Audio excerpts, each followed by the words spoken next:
Wonderstruck is really built out of things that I love, places that I love going.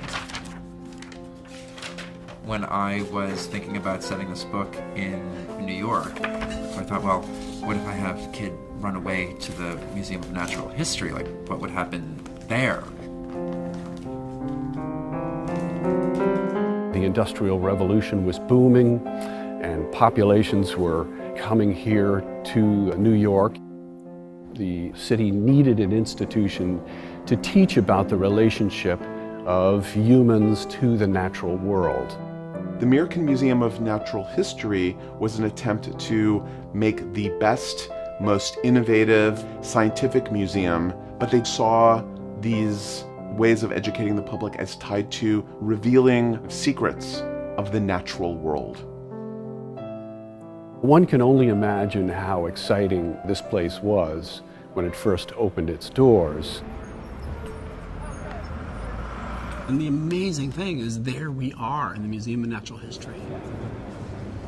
It provides the film with so many opportunities. He'll drop his wallet, which Jamie's going to get, and the chase through the museum essentially begins here.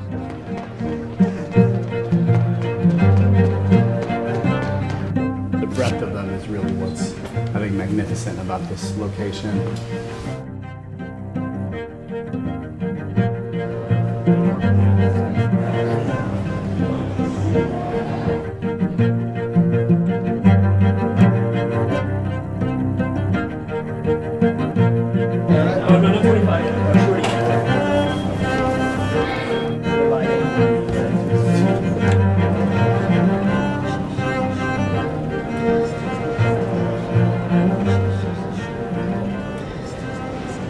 And we'll go off the hand. I mean, it should be surreal. Perfect. All right, so let's. I knew that the wolf diorama would have to be one of the central elements. There's a sense of beauty and mystery in the way the wolves are leaping mid-air. It just always drew me. Shine the flashlight on your own face when I say 3, like this, see it? And we'll just put you in position, and you just circle it on your face, and then Joel will circle his light on the wolf face. The wolf diorama is really the epicenter of the narrative, and it runs through the film like an electric current. And by this point, you have slid, right? And then, look at him there, Jaden. Look at him. It's a place where a very dramatic and intimate scene occurs. This plays such a pivotal part in the narrative and the emotional story.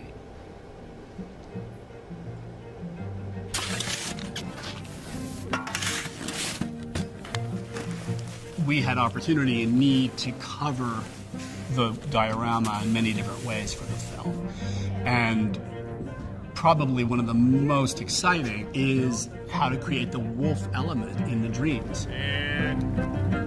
We want to have a sense of locomotion and movement in something that obviously began with a static source.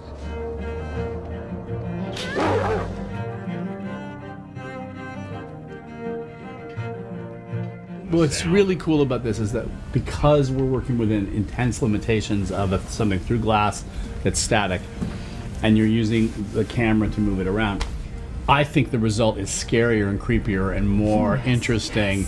We really made motion out of stasis and used some of the most rudimentary techniques to achieve that.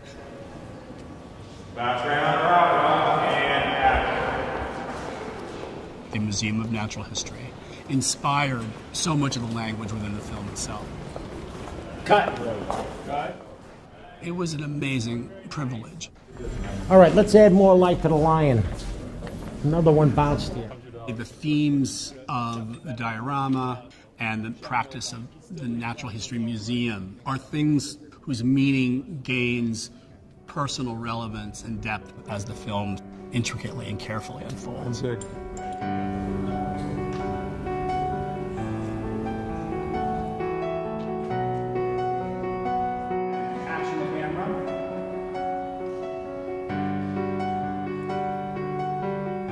The museum provides this personal one-on-one encounter and this immersion in the natural world that you just can't match. Now, when I look at the story of Wonderstruck, the fact that it's about this boy who ends up at the museum, it feels like it's the most important part, but it just happened because I liked the diorama.